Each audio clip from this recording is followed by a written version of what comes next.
Перевод котельных на биотопливо позволил поддержать местных производителей и сохранить рабочие места.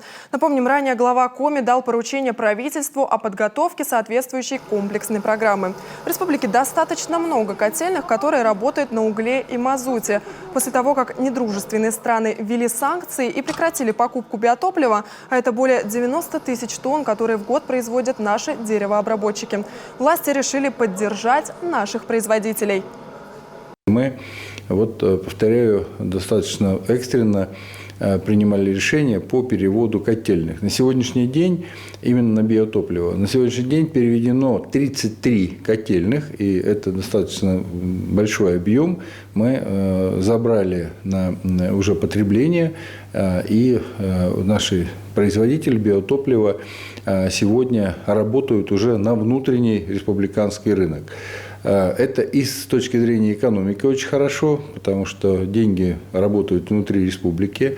Я повторяю, не допущено сокращение рабочих мест. Это тоже, наверное, один из главных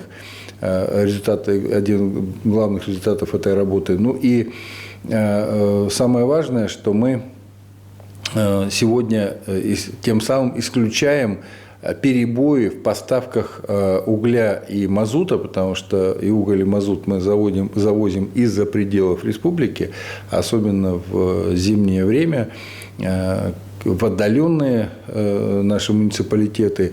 Конечно, нужно заранее заготовить весь запас топлива, а как раз биотопливо позволяет, поскольку производители – это наши предприятия.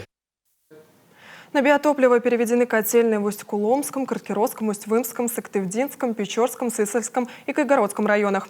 При этом предприниматели Коми могут подать заявку и получить субсидию до 5 миллионов рублей на создание новых производств биотоплива. Кроме того, возмещают власти и 30% от затрат, понесенных при создании модернизации или расширении производства пеллет и топливных брикетов.